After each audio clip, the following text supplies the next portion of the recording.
Hey guys, let's talk about tonight's really good episode of Scandal. And yes, Olivia does have weapons that her father could never possess. And we get a sense of that in the opening scene of tonight's episode when Olivia is kissing Jake and then she's kissing Fitz. And this dream she's having is very, very hot and heavy. And then suddenly she stops swimming and she wakes up and she sees her father standing in front of her, and he's scolding her, pretty much saying, "What have you done?" And she wakes up from this nightmare, and yeah, it's a nightmare to be in love with two men. Yes, tonight's episode, I am very happy to say, was really, really good. And we pretty much have the death of President Cooper. And this was a president who had also had an assassination attempt against his life when he was president, which obviously brought up past emotions for when Fitz was shot 2 years ago. But what was really interesting about this case of the week, I guess you could say, was that Melly was tasked with trying to organize the state funeral for President Cooper, and Olivia ends up getting summoned by the man accused of this assassination attempt, and he's been in prison for the past 30 years, and he wants Olivia to finally have the truth come out about whether or not he killed or tried to kill the president all those years ago. And they come up with this brilliant plan to get the state's attorney or attorney general, sorry, to have this case, a murder trial, happen.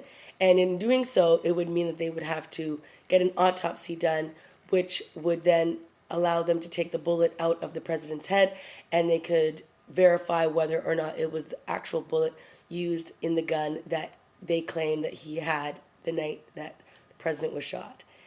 And I will tell you, I was completely shocked. I did not see this red herring, and the fact that this man did try to kill the president, and this whole time that he's been in prison, he has felt like a loser because nobody has believed that he actually, or at least he couldn't confess to a crime that he was already basically being convicted for in prison, but that it was a failed assassination attempt, and he has felt like a loser for the last 30 years. So when the reveal is that the gun, the bullet is actually from the gun that he used, and then he rips into Olivia and basically tells her that thanks to you, you have proven my guilt, and now I will no longer be sitting in a prison. Like, people will think that I didn't do this crime or that I didn't actually kill the president, and now I finally get to get the justice that I wanted. It's so twisted and crazy that it actually is pretty cool. And then the last thing he says is, "I want the electric chair. I want to go out with a bang." And it's just like, wow, seriously, it was pretty cool.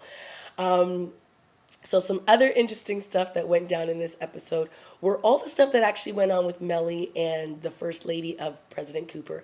And she basically reveals to Melly that she ran the country. She is the one who made all these decisions, that of course her husband's going to be known for making all these great decisions, but it was really the wife who made all of these decisions, and that her husband at the time had ADD and he couldn't sit still to save his life and all this stuff. So obviously all the wheels in Melly's head are turning, and she's realizing that, yeah, like all this time that she's complaining about Fitz, she could really be using this to her advantage. And the other first lady obviously mentions all of the affairs that her husband had, and this of course rings true for Melly because she knows of all the affair that president has been having with Olivia all this time. And one of the things that the other first lady said was, yeah, when he was busy with his mistress, I could run the country. So obviously it's like light bulbs are going off in Melly's head, thinking, hey, maybe if I get Olivia and my husband back together, I can really do some stuff around the White House. So that was very interesting. And obviously at the end, she starts talking about Fitz not closing these army bases, and this is something that Lizzie Bear was trying to get her to do at the beginning of the episode, and she was like, no, I'm going to stand by my husband. I'm not going to do something that's going to benefit you. And so obviously by the end of the episode, Melly wants to have her own voice, and she wants it to be heard loud and clear. So obviously the First Lady, Mrs. Cooper, rubbed off on her in a tremendous way in this episode. So I liked all those scenes that they had together. So Cyrus and his lover have been getting quite cozy with one another, and he pretty much oversteps his boundaries in this episode because he opens up an email that was sent to Cyrus about the president possibly closing these army bases, and he gives this information to Lizzie Bear. And so when Melly starts talking about it, obviously first when Lizzie Bear mentions it, and then Melly addresses it later on in the episode, Fitz is not happy, and he tasked Abby, aka Red, to find out how this leak happened, and she so eloquently points out to Cyrus that he got a new cell phone, and perhaps he should look at his own situation before he starts casting daggers in other directions, because the call is coming from inside the house, in other words. So I like that finally Cyrus, who has been in a bit of a haze because of this man, is now going to start to understand that he's being played. So that's going to be good.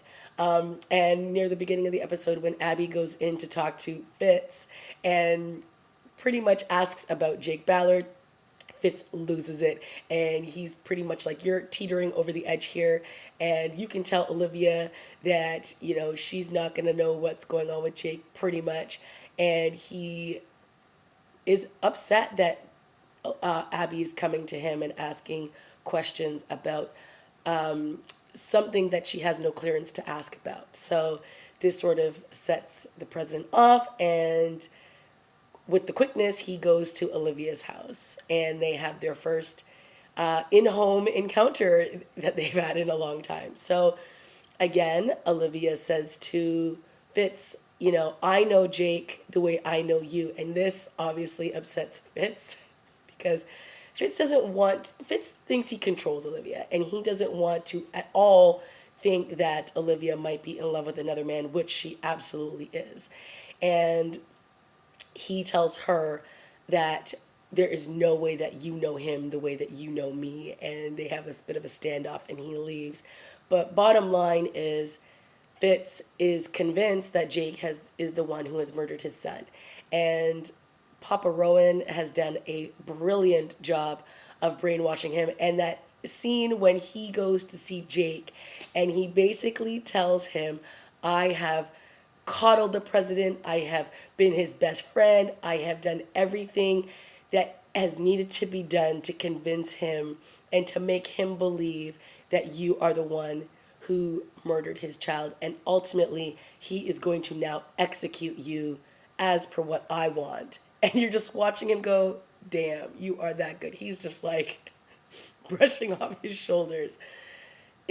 Watching Rowan is pretty awesome, like week after week, even though I had my complaints about knowing already the end of this storyline. But this episode was, I can't deny, it was really good. And even again, that scene when Rowan is talking with the president in the Oval, which I've never seen Rowan in the Oval, which obviously goes to show that Fitz has complete trust in him. And they're sharing a glass of scotch, and Rowan is like, look, I grew up in Detroit. I don't know anything about scotch. I do know something about wine, but I'll take your word for it. And then he basically tells him, give Olivia what she wants. Let her go see Jake, because the more you keep her away from him, the more Jake looks like a hero. The more Jake is winning in this scenario, the more Olivia is going to believe that he is not guilty. So, of course, Fitz listens to his bestie and lets Olivia go to see Jake. And this is obviously going to be the first time that we've seen Jake since the ending of last week's episode, when Fitz was slamming his hand into his face repeatedly, while Jake was telling him and pretty much antagonizing him about all the ways that he and Olivia get it on. And it's just like, really, Jake? Did you really need to go there? But hey. So, yes, we see Jake for the first time, and he does not look good. Obviously, Fitz did a number on him, and he has some serious bruises on his hand to show for it. But the first thing he says to Olivia is, look, I have this offshore account. I need you to remember this number and get the money to my mom and take care of them. And, I know at the end of the day that I'm not the one that you're going to choose. You're going to choose Fitz. And it was heartbreaking to hear that. Look, I know Jake is not perfect, okay? And I'm not saying that he is. He's done some horrible things. He did shoot Cyrus's husband. He was stalking Olivia in the beginning. Like, I'm not acting like he's Mr. Sweet and Lovely. But they have allowed him to come a long way. And we ultimately know he didn't do what he's being accused of. So when he says, look, I know what Rowan wants. I know what the president wants. And that's for me to die a painful death.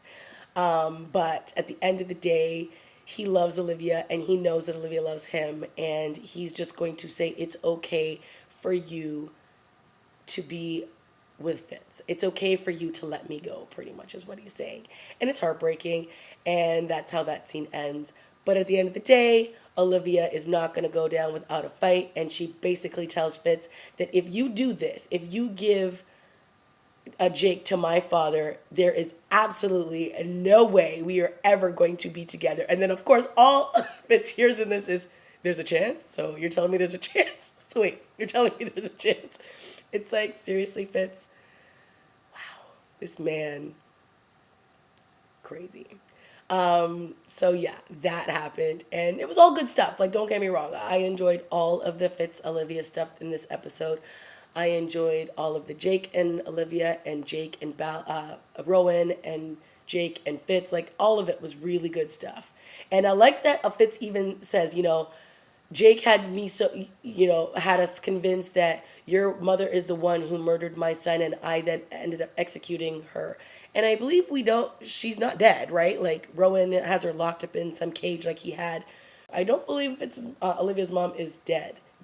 I think she's just off in some prison hole somewhere doing what she does best, figuring out how to get out and torture everybody else. So we also had the case from last week continuing into this week, and we had Huck and Quinn working on that still. Well, mostly Quinn. She has the key that she dug out from the woman's chest, and she's been trying to figure out what this key, where this locker is. And when she finally finds it, we reveal that there are pictures of Olivia in this locker. So whoever killed this girl was trying to get this key to get these pictures, and it's like, really? It's all these surveillance pictures of Olivia. And, sorry, it's all these surveillance pictures of Olivia. And, yeah, we don't know what that's all about and who it is that's actually after Olivia. So that's obviously going to be very interesting moving forwards.